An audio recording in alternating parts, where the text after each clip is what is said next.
ma'am. Ma'am, matam khara gi matung da amuka na video pu do lak chare. Khara ni se ma'am ai makeup video ka se manga mudre ko adum khang biram gani ko ai video engor ga di ai se khara ni koi bachat lu yaduna hauzik ma'am back to back video lakani ngasi dagi sem ba hore ba ko video se aduga ma'am ki request su ma'am lai ko ai kaw de ko simple makeup contour kar ma ya taw gani mai shape ki matung na ama ma ko matang tawna ma'am ai video se hapak na ba na jage ngam na ba na jage ma'am please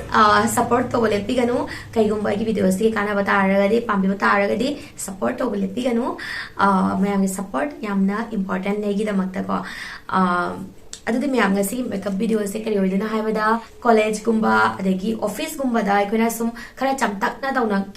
kena chapagi oidini ko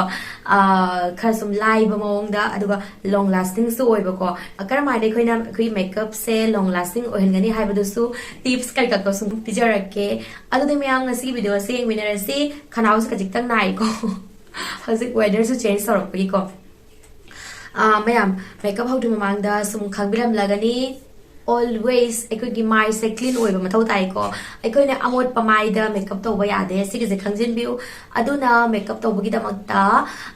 ahan bada mai se phajana ta tholak piro face wash natraga kari seasonai ko somna mai ta bada kari seasonai adugi do seasonaraga mai ta tholak piro adugi matung da hojik makeup hoba yare college gumba adagi akogi teenager gumba oraga na yo aina hojik makeup sing sum sinaraga ko sum hairakya ba kai sinani kai sinaroi do sum khangan jarake ahan bada myam important se CTM ko aikoina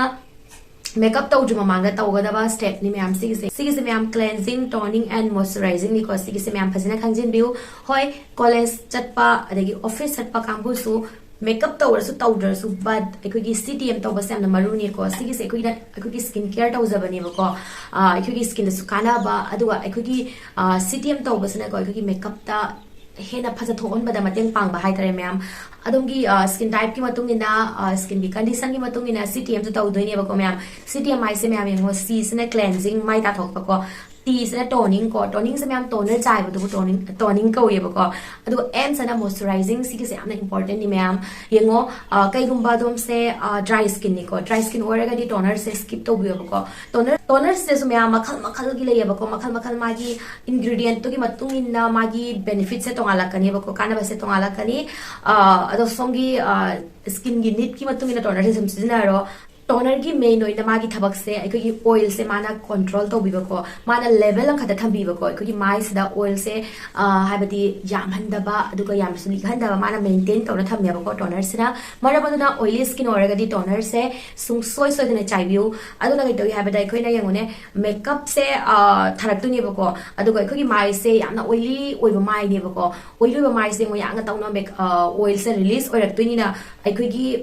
oil se ga makeup se ga punjana rak matamda makeup se musu musalakani aduga aikogi makeup to kokthare ko yanga tawna long lasting su oiroi ba ko mara maduna oily skin oba taragadi toner se soi na chai biu aduga dry skin oba taragadi toner se skip to ba yai kai de ko ahan bada cleansing to biro mai ta thola ba matung da adom na nungti ai gi to ba skin care do sum to biro ko toner chai ba ragana toner chai biro adigi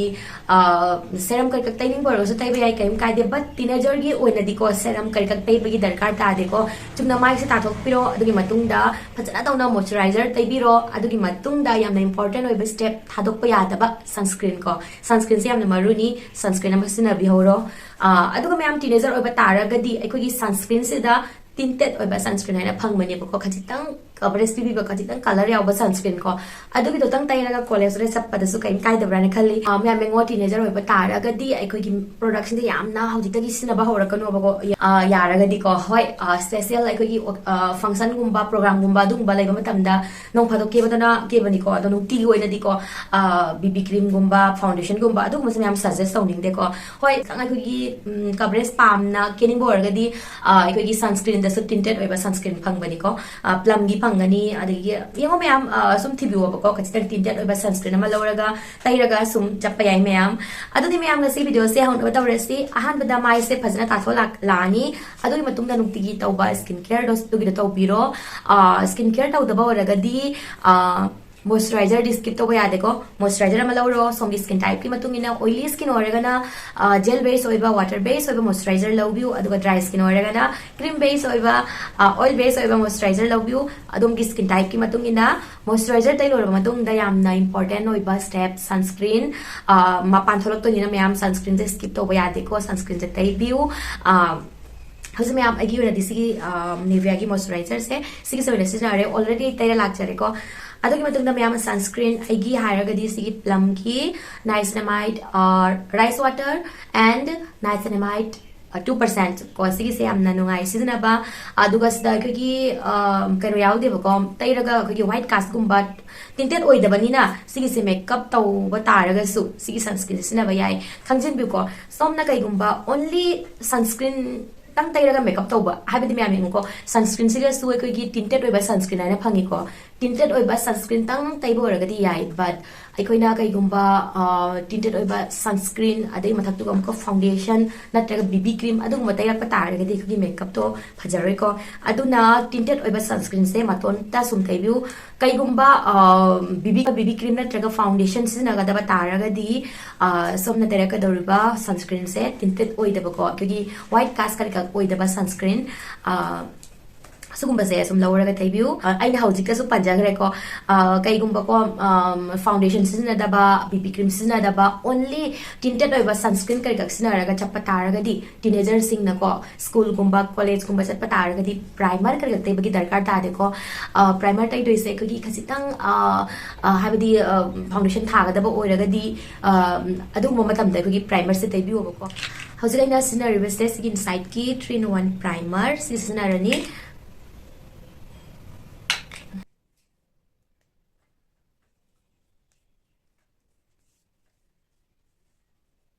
मैं अब हौजिक primer तै लोर मतुंगदा करी सिनदोइनो सिनरको BB cream सिनरसु याय foundation सिनदोइरा नत्रगा only sunscreen ता सिनदोइरा अदुइदा सोमगी मखादा लैरे अगी ओना को हौजिक आई सिगी मैबलिन गी फाउंडेशन से सिगी सिनरगा सुम उच्चारगे मैम सिगी फाउंडेशन से यामना होंगबदा को अफोर्डेबल ओइबदा यामना फब फाउंडेशन नि मैम मी पुरमंगस लोयना लेबा ngamgani को मागी प्राइस ना होंगेबको सिगी 18 सिगी मैम यंगो द सोतो की ग्लास बोतल द लाकपदो 30 ml द लाकपदो दि खजितंग हाबदि 400 450 दुमाइना फंगनेबको लाकपसे सिदी एकोगी मागी एक्चुअल प्राइस ना 329 नेबको अदो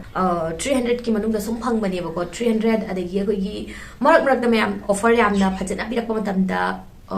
200 की मनुंग दो फंगबनी सिगिसे सुम ऑनलाइन दगी सुम कर तो बियोबको चेक तो बियो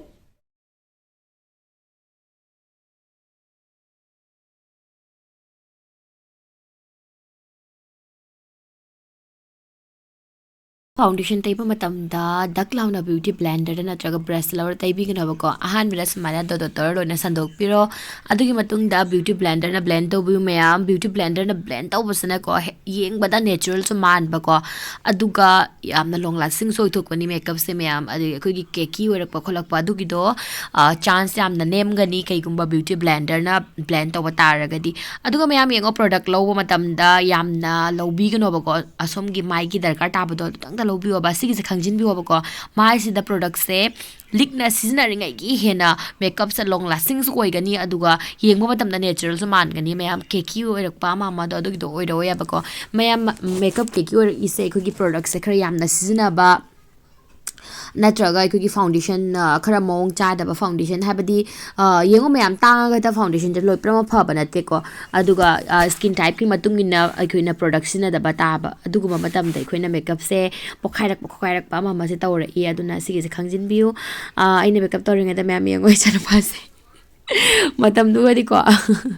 साउनिंग बट वीडियो से उरा नोकनिंगेबको मान तौरमी से मोंग मोंगनेबा ngasi makeup sida mayam concealer karika mata sinaroyebako yengu mayam makeup se office gumba college gumba baside ko punga mani gi thabak tin nate dana ko ado habadi ꯁꯥꯡꯕ ꯃꯇꯝꯅꯦꯕ ꯑꯗꯨꯅ ꯃꯦꯀꯞꯁꯦ ꯄꯣꯈꯥꯏꯔꯛꯄ ꯈꯣꯠꯀꯥꯏꯔꯛꯄ ꯑꯃ ꯑꯣꯏꯔꯒꯗꯤ ꯐꯖꯔꯣ ꯌꯦꯡꯕꯗ ꯑꯗꯨꯒ ꯑꯩꯈꯣꯏꯒꯤ ꯀꯝꯐꯣꯔꯇꯦꯕꯜ ꯑꯣꯏꯗ꯭ꯔꯒꯗꯤ ꯃꯌꯥꯝ ꯌꯦꯡꯉꯣ ꯐꯖ ꯄꯣꯠ ꯅꯠꯇꯦ ꯃꯦꯀꯞ ꯇꯧꯔꯤꯅꯦ ꯃꯌꯥꯝ ꯊꯣꯝꯖꯟ ꯆꯠꯂꯒꯀꯣ ꯑꯗꯨꯒ ꯏꯁꯥꯗꯁꯨ ꯁꯨꯝ ꯀꯝꯐꯣꯔꯇꯦꯕꯜ ꯑꯣꯏꯗꯕ ꯌꯥꯝ ꯍꯦꯕꯤ ꯐꯤꯜ ꯑꯣꯏꯕꯗꯣ ꯑꯗꯨ ꯑꯣꯏꯗꯕꯤꯗ ꯌꯥꯝꯅ ꯆꯝꯇꯛꯅ ꯑꯩꯈꯣꯏꯒꯤ ꯅꯨꯡꯉꯥꯏꯅ ꯇꯧꯅ ꯍꯥꯏꯕꯗꯤ ꯀꯝꯐꯣꯔꯇꯦꯕल ꯑꯣꯏꯅ ꯂꯩꯅꯕꯀꯣ ꯑꯗꯨꯒ ꯌꯦꯡꯕꯗꯁꯨ ꯃꯤꯅ ꯌꯦꯡꯕꯗꯁꯨ ꯌꯥꯝꯅ ꯇꯩꯁꯟꯕ ꯃꯥꯟꯕꯗꯣ ꯐꯖꯗꯦꯗꯅꯀꯣ ꯑꯗꯨꯅ ꯌꯥꯝꯅ ꯂꯤꯛꯅ ꯇꯧꯅ ꯄ꯭ꯔꯣꯗꯛꯁꯦ ꯁꯤꯖꯤꯟꯅꯖꯕꯅꯤ ꯑꯣꯟꯂꯤ ꯐꯥꯎꯟꯗꯦꯁꯟ ꯈꯛꯇꯅꯤ ꯑꯩꯅ ꯁꯤꯖꯤꯟꯅꯔꯤꯁꯦꯀꯣ ꯀꯟꯁꯤꯂꯔ ꯀꯩꯀꯥ ꯑꯝꯇ ꯁꯤꯖꯤꯟꯅꯔꯣꯏ ꯍꯧꯖꯤꯛ ꯃꯌꯥꯝ ꯕ꯭ꯂꯁꯀꯤꯗꯃꯛꯇ ꯏꯟꯁꯥꯏꯠꯀꯤ ꯀ꯭ꯔꯤꯝ ꯕ꯭ꯂꯁ ꯁꯤꯖꯤꯟꯅꯔꯦ ꯁꯤꯒꯤꯁꯦ ꯈꯪꯖꯤꯟꯕꯤꯌꯣꯕꯀꯣ ꯀꯩꯒꯨꯝꯕ ꯀ꯭ꯔꯤꯝ ꯕ꯭ꯂꯁ ꯍꯥꯏꯕꯗꯤ ꯀ꯭ꯔꯤꯝ ꯂꯤꯀ꯭ꯋꯤꯠ ꯄ꯭ꯔꯣꯗꯛ ꯁꯤꯖꯤꯟꯅꯒꯗꯕ ꯇꯥꯔꯒꯗꯤ ꯄꯥꯎꯗꯔꯅ ꯁꯦꯠ ꯇꯧꯗ꯭ꯔꯤ ꯃꯃꯥꯡꯗꯀꯣ ꯂꯣꯏꯅ ꯁꯤꯖꯤꯟꯅꯍꯧꯔꯣꯀꯣ ꯀꯩꯒꯨꯝꯕ ꯄꯥꯎꯗꯔꯅ ꯁꯦꯠ ꯇꯧꯔꯣꯏꯔꯒ ꯁꯤꯖꯤꯟꯅꯕ ꯇꯥꯔꯒꯗꯤ ꯌꯥꯔꯣꯏꯀꯣ ꯑꯗꯨꯒꯤꯗꯣ ꯑꯩꯈꯣꯏ ꯅꯨꯔꯥꯗꯧꯅ ꯐꯒꯠꯂꯛꯀꯅꯤꯕꯀꯣ ꯑꯩꯈꯣꯏꯒꯤ ꯈꯪꯉꯦꯀꯣ ꯃꯌꯥꯝ ꯑꯗꯨꯅ ꯀ꯭ꯔꯤꯝꯒꯨꯝꯕ ꯂꯤꯀ꯭ꯋꯤꯠꯀꯨꯝꯕ ꯁꯤꯖꯤꯟꯅꯒꯗꯕ ꯑꯣꯏꯔꯒꯗꯤ ꯄꯥꯎꯗꯔꯅ ꯁꯦꯠ ꯇꯧꯗ꯭ꯔꯤ ꯃꯃꯥꯡꯗ ꯁꯤꯖꯤꯟꯅꯕꯤꯌꯨ ꯍꯧꯖꯤꯛ ꯕ꯭ꯂꯁꯁꯦ ꯈꯖꯤꯛꯇꯪ ꯑꯩꯁꯦ ꯕ꯭ꯂꯁ ꯊꯥꯕꯁꯦ ꯌꯥꯝꯅ ꯄꯥꯝꯖꯩꯀꯣ ꯑꯩꯒꯤ ꯚꯤꯗꯤꯑꯣ ꯁꯨꯝ ꯌꯦꯡꯕ ꯑꯣꯏꯔꯗꯤ ꯈꯪꯉꯝꯒꯅꯤꯀꯣ ꯑꯗꯨꯅ ꯑꯍꯥꯟꯕꯒꯤ ꯇꯩꯔ ꯃꯇꯨꯡꯗ ꯑꯃꯨꯛꯀꯁꯨ ꯍꯟꯅ ꯕ꯭ꯂꯁꯁꯦ ꯈꯖꯤꯛꯇꯪ ꯑꯦꯗ ꯇꯧꯁꯜꯂꯦ ꯑꯗꯨꯒ ꯐꯖꯅ ꯇꯧꯅ ꯕ꯭ꯂꯦꯟ ꯇꯧꯊꯣꯛꯆꯔꯦ ꯀ꯭ꯔꯤꯝ ꯑꯩꯈꯣꯏꯒꯤ ꯄ꯭ꯔꯣꯗꯛꯠꯁꯦ ꯕ꯭ꯂꯦꯟ ꯇꯧꯕꯁꯦꯀꯣ ꯕ꯭ꯔꯁꯅ ꯕ꯭ꯂꯦꯟ ꯇꯧꯕꯁꯤꯅ ꯍꯦꯟꯅ ꯅꯨꯡꯉꯥꯏꯕ ꯍꯦꯜꯂꯤ ꯑꯗꯨꯅ ꯑꯩꯅ ꯃꯦꯀꯞ ꯕ꯭ꯔꯁꯁꯤꯅ ꯕ꯭ꯂꯦꯟ ꯇꯧꯖꯕꯅꯤ ꯁꯦꯠ ꯇꯧꯕꯒꯤꯗꯃꯛꯇꯀꯣ ꯍꯧꯖꯤꯛ ꯕ꯭ꯂꯁ ꯊꯥꯈꯤꯕ ꯑꯦꯔꯤꯌꯥꯗꯨꯒꯤ ꯃꯊꯛꯇꯨꯗ ꯄꯥꯎꯗꯔ ꯕ꯭ꯂꯁꯅ ꯁꯦꯠ ꯇꯧꯒꯅꯦꯕꯀꯣ ꯑꯩꯅ ꯂꯧꯔꯤꯕꯁꯦ ꯀꯂꯔ ꯕꯥꯔꯒꯤ ꯁꯤꯒꯤ ꯕ꯭ꯂꯁꯅꯤ ꯑꯣꯔꯦꯟꯖ ꯀꯂꯔꯒꯤ ꯕ꯭ꯂꯁꯁꯦ ꯁꯤꯒꯤꯁꯦ ꯁꯤꯖꯤꯟꯅꯔꯦ ꯌꯥꯝꯅ ꯅꯦꯆꯔꯦꯜ ꯃꯥꯜꯂꯤ ꯁꯤꯒꯤꯁꯦ ꯇꯩꯕ ꯃꯇꯝꯗꯀꯣ ꯑꯗꯨꯒ ꯑꯇꯣꯞꯄ ꯃꯥꯏ ꯍꯥꯏꯕꯗꯤ ꯕ꯭ꯂꯁ ꯑꯦꯔꯤꯌꯥꯗ ꯊꯥꯗꯣꯛꯑꯒ ꯑꯇꯣꯞꯄ ꯃꯥꯏꯁꯤꯡꯁꯤꯗꯅ ꯀꯣꯝꯄꯦꯛ ꯑꯃ ꯂꯧꯔ ꯁꯤꯖꯤꯟꯅꯔꯅꯤ ꯀꯣꯝꯄꯦꯛꯁꯦ ꯌꯦꯡꯉꯣ ꯃꯌꯥꯝ ꯈꯖꯤꯛꯇꯪꯗꯅꯦꯕꯀꯣ ꯑꯩꯅ ꯂꯧꯔꯤꯕꯁꯦ ꯈꯖꯤꯛꯇꯪ ꯂꯧꯔꯒ ꯁꯨꯃꯥꯏꯅ ꯑꯩꯈꯣꯏꯒꯤ ꯃꯤꯠ ꯑꯦꯔꯤꯌꯥꯁꯤꯗꯤ ꯌꯥꯡꯅ ꯇꯧꯅ ꯀ꯭ꯔꯤꯁ ꯂꯥꯛꯏꯗꯅꯀꯣ ꯃꯤꯠꯁꯦ ꯀꯨꯞꯊꯣꯛ ꯀꯨꯞꯁꯤꯟ ꯇꯧꯕꯅꯤꯅ ꯑꯗꯨꯒ ꯆꯤꯟꯕꯥꯟ ꯃꯄꯥꯟ ꯑꯗꯣꯏ ꯑꯦꯔꯤꯌꯥꯁꯤꯡꯗꯣꯀꯣ ꯂꯣꯏꯅ ꯐꯖꯅ ꯁꯦꯠ ꯇꯧꯕꯤꯔꯅꯤ ꯌꯦꯡꯉꯣ ꯃꯌꯥꯝ ꯄ꯭ꯔꯣꯗꯛꯠꯁꯦ ꯑꯩꯅ ꯃꯃꯥꯡꯁꯨ ꯄꯟꯖꯈ꯭ꯔꯦꯀꯣ ꯌꯥꯝꯅ ꯂꯤꯛꯅ ꯂꯧꯕꯤꯌꯣꯕꯀꯣ ꯍꯧꯖꯤꯛ ꯇꯧꯔꯤꯕꯁꯦ ꯃꯌꯥꯝ ꯕ꯭ꯔꯣꯟꯖꯔ ꯑꯩꯈꯣꯏꯅ ꯈꯖꯤꯛꯇꯪ ꯁꯨꯃꯥꯏꯅ ꯕ꯭ꯔꯣꯟꯖꯔꯒ ꯇꯩꯕꯁꯦ ꯐꯖꯕꯅꯦꯕꯀꯣ ꯅꯨꯡꯁꯥꯗꯒ ꯆꯠꯄ ꯃꯇꯝꯗ ꯑꯩꯈꯣꯏꯒꯤ ꯁꯟ ꯀꯤꯁ ꯑꯦꯐꯦꯛ ꯀꯥ ꯍꯥꯏꯅꯗ꯭ꯔꯅꯦ ꯑꯗꯨꯒꯤꯗꯣ ꯑꯣꯏꯅꯕꯒꯤꯗꯃꯛꯇ ꯈꯖꯤꯛ ꯈꯖꯤꯛ ꯕ꯭ꯔꯣꯟꯖꯔꯁꯦ ꯇꯩꯕꯤꯔꯦ ꯑꯗꯨꯒ ꯈꯖꯤꯛꯇꯪ ꯁꯨꯃꯥꯏꯅ ꯃꯌꯥꯝ ꯀꯣꯟꯇꯣꯔ ꯇꯧꯕꯒꯤ ꯃꯑꯣꯡꯗ ꯁꯨꯃꯥꯏꯅ ꯈꯔ ꯁꯨꯝ ꯇꯩꯕꯤꯔꯝꯃꯦ ꯃꯌꯥꯝ ꯃꯥꯏ ꯁꯦꯞꯁꯦ ꯍꯦꯟꯅ ꯑꯃꯨꯛ ꯐꯖꯅꯕ ꯍꯥꯏꯅꯀꯣ ꯑꯗꯨꯒꯤ ꯃꯇꯨꯡꯗ ꯃꯌꯥꯝ ꯍꯧꯖꯤꯛ ꯄꯤꯁꯨꯝ ꯑꯃꯨꯛ ꯌꯦꯛꯆꯔꯅꯤ ꯄꯤꯁꯨꯝꯗꯨꯁꯨ ꯌꯦꯡꯉꯣꯀꯣ ꯃꯌꯥꯝ ꯌꯥꯝꯅ ꯍꯦꯟꯅ ꯌꯦꯛꯁꯟꯕꯤꯒꯅꯣꯕꯀꯣ ꯃꯦꯀꯞꯀꯤ ꯃꯇꯨꯡ ꯏꯟꯅ ꯄꯤꯁꯨꯝꯁꯨ ꯊꯝꯗꯣꯏꯅꯦꯕꯀꯣ ꯌꯥꯝꯅ ꯆꯝꯕ ꯃꯦꯀꯞ ꯑꯣꯏꯗꯣꯏꯅꯤꯅ ꯅꯦꯆꯔꯦꯜ ꯃꯦꯀꯞ ꯑꯣꯏꯗꯣꯏꯅꯤꯅ ꯄꯤꯁꯨꯝꯁꯨ ꯈꯔ ꯅꯦꯆꯔꯦꯜ ꯃꯥꯟꯅ ꯌꯦꯛꯄꯤꯌꯣꯕꯀꯣ ꯑꯍꯥꯡꯕꯗꯨꯒꯇ ꯑꯩꯈꯣꯏꯅ ꯃꯦꯟꯁꯤꯟꯕꯤꯔꯝꯒꯅꯤ ꯍꯦꯟꯅ ꯑꯣꯚꯔ ꯂꯥꯏꯟ ꯑꯃ ꯀꯩꯝꯇ ꯌꯦꯛꯑꯣꯏꯕꯀꯣ ꯑꯗꯨꯒ ꯄꯤꯁꯨꯝꯁꯦ ꯍꯦꯛ ꯂꯣꯏꯔ ꯃꯇꯨꯡꯗ ꯁ꯭ꯄꯨꯟ ꯑꯃ ꯂꯧꯔꯒ ꯐꯖꯅ ꯍꯥꯠꯇꯣꯛꯄꯤꯔꯝꯃꯣ ꯄꯤꯁꯨꯝꯁꯦ ꯌꯦꯡꯕ ꯃꯇꯝꯗ ꯌꯥꯝꯅ ꯃꯁꯥ ꯅꯥꯟꯅ ꯇꯥꯅꯕ ꯅꯦꯆꯔꯦꯜ ꯃꯥꯟꯅꯕ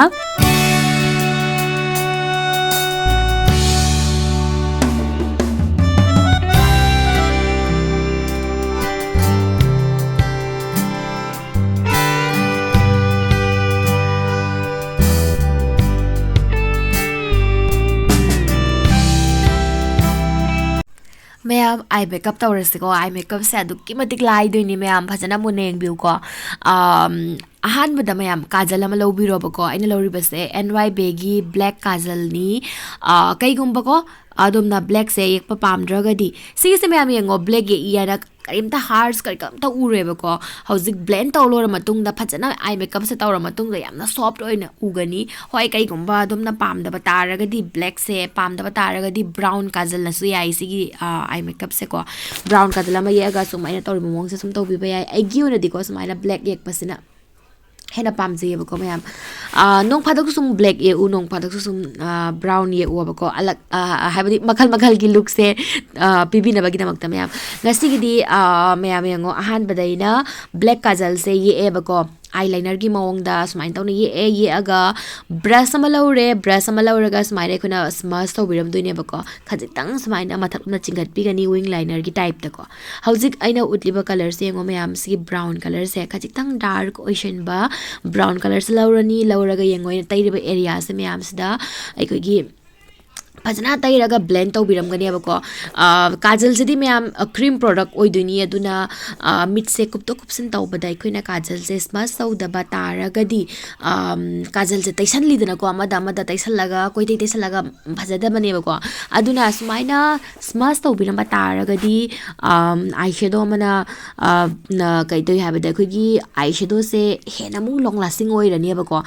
ꯄꯥꯎꯗꯔ ꯄ꯭ꯔꯣꯗꯛꯁꯤꯅ ꯀ꯭ꯔꯤꯝ ꯄ꯭ꯔꯣꯗꯛꯇꯣ ꯁꯦꯠ ꯇꯧꯕꯤꯔꯦꯀꯣ ꯑꯗꯨ ꯑꯣꯏꯇꯥꯔꯒꯗꯤ ꯍꯦꯟꯅ ꯑꯃꯨꯛ ꯂꯣꯡ long lasting oirani aduga aikogi black ki musin mubodo adugi do aikoina brown sana blend tawrak matamda adugi do khara color do soft oi thagi abako yeng matamda yamna phaja tholi mayam yengo ahan bada dark brown lawraga taire ko adugi matungda hojikaina tairi bese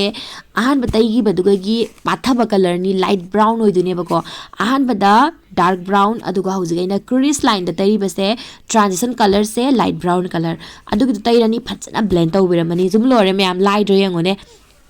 aduga same mit makha dasu ko ahan bada kajal ji ani bako yek lorba matung da same aujiki brush to lorani loraga khara smudge tawbiramani adugi matung da dark brown color do tairani adugi matung da last ta pungloi loi bada light brown do na phajan tawna blend tok thok piramani mayam sidani ko sumai ta base mayam try ta tawne yengo yam phajabani aduga yam pakchabani bako college gumba degi akogi office gumba da yam pakchabani any machu gi outfit puna makta loi chatlani aduga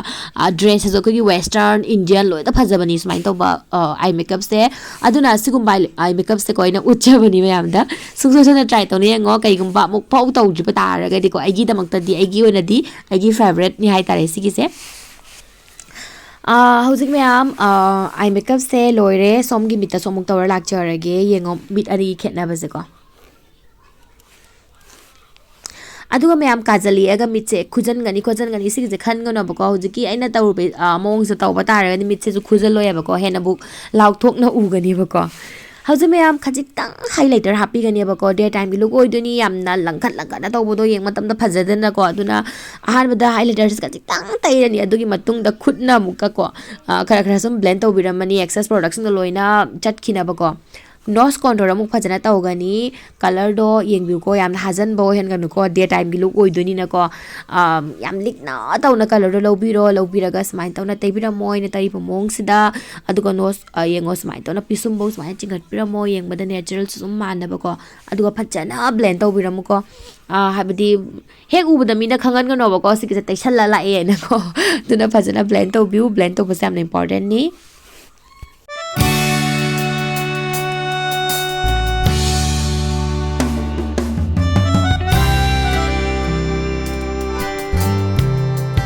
ngasi gi makeup se mayam comfortable so endoi ni na ko aikogi eyelash kari ka hapado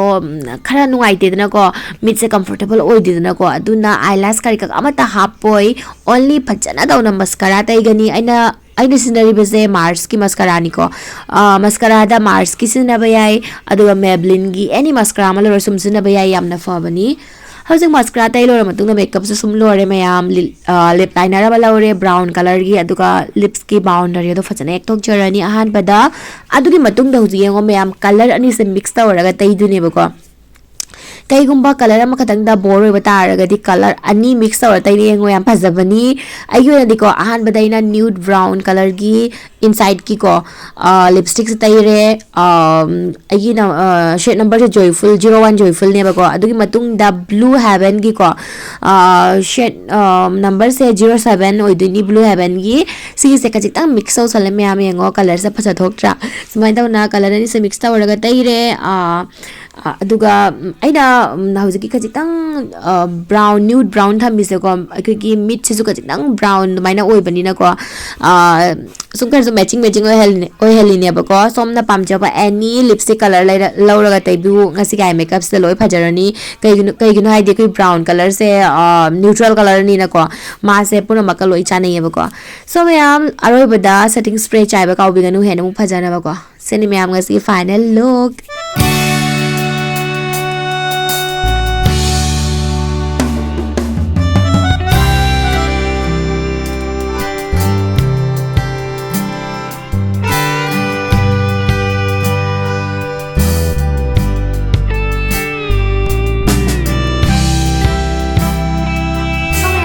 Sige final look makeup se mayam yengo asigumba eye makeup se ko yam long lasting oi bane ba ko aisu ko mayam hadak ta ko ai blog yengo ragadi hadak Brindaban koi ba chatloi dana ko ai wan ta dagi sum koi ba ho bu na nung thang thenga faw ba ko ꯀꯣꯏꯔꯤꯅꯦꯕꯀꯣ ꯑꯗꯨ ꯑꯣꯏꯔꯒꯁꯨ ꯁꯤꯒꯤ ꯃꯦꯀꯞꯁꯦ ꯁꯨꯡꯀꯣꯛ ꯀꯣꯛꯇꯕꯅꯦꯕꯀꯣ ꯃꯨꯊꯠꯇ꯭ꯔꯤꯉꯩ ꯇꯛꯊꯠꯇ꯭ꯔꯤꯉꯩ ꯁꯤꯒꯤ ꯃꯦꯀꯞꯁꯦ ꯁꯨꯡꯀꯣꯛ ꯀꯣꯛꯔꯣꯏ ꯑꯥꯏ ꯃꯦꯀꯞꯁꯦ ꯑꯥꯏ liner ꯇꯩꯕ ꯌꯥꯏ ꯀꯩꯝ ꯀꯥꯏꯗꯦ but long ꯂꯥꯁꯇꯤꯡꯁꯦ ꯑꯩꯈꯣꯏꯒꯤ ꯀꯥꯖꯜ ꯌꯦꯛꯑꯒ ꯁ꯭ꯃꯁ ꯇꯧꯈꯤꯕꯁꯦ ꯁꯤꯒꯤꯁꯦ ꯂꯣꯡ ꯂꯥꯁꯇꯤꯡ ꯑꯣꯏꯕꯅꯤ ꯑꯗꯨꯒ ꯌꯦꯡꯕ ꯃꯇꯝꯗꯁꯨ ꯌꯥꯝꯅ ꯐꯖꯕ ꯍꯥꯏꯇꯥꯔꯦ ꯃꯌꯥꯝ ꯌꯦꯡꯉꯣ ꯑꯩꯒꯤ ꯑꯣꯏꯅꯗꯤꯀꯣ ꯃꯌꯥꯝ ꯑꯁꯤꯒꯨꯝꯕ ꯁꯣꯐꯠ ꯁ꯭ꯃꯣꯀꯤ ꯕ꯭ꯔꯥꯎꯟ ꯁ꯭ꯃꯣꯀꯤ ꯑꯁꯤꯒꯨꯝꯕꯁꯦ ꯌꯥꯝꯅ ꯄꯥꯝꯖꯩ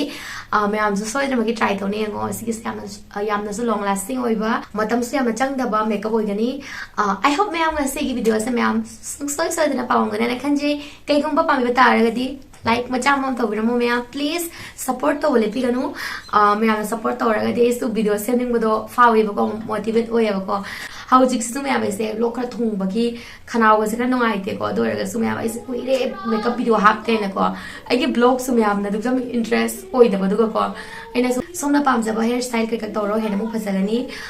ꯃꯌꯥꯝ ꯉꯁꯤꯒꯤ ꯚꯤꯗꯤꯑꯣꯁꯦ ꯃꯇꯥꯡ ꯑꯁꯤꯗ ꯁꯨꯝ ꯂꯣꯏꯁꯤꯟꯖꯔꯒꯦꯉꯁꯤꯒꯤꯗꯤ ꯃꯌꯥꯝ ꯕꯥꯏ ꯑꯗꯨꯒ ꯃꯌꯥꯝ ꯁꯤꯒꯤ ꯃꯦꯀꯞꯁꯤꯒꯀꯣ ꯕ꯭ꯂꯦꯛ ꯕꯤꯟꯗꯤ ꯅꯝꯕꯤꯌꯨ ꯌꯥꯝꯅ ꯐꯖꯒꯅꯤ ꯑꯗꯨꯗꯤ ꯃꯌꯥꯝ ꯉꯁꯤꯒꯤ ꯚꯤꯗꯤꯑꯣꯁꯦ ꯃꯇꯥꯡ ꯑꯁꯤꯗ ꯁꯨꯝ ꯂꯣꯏꯁꯤꯟꯖꯔꯒꯦ ꯕꯥꯏ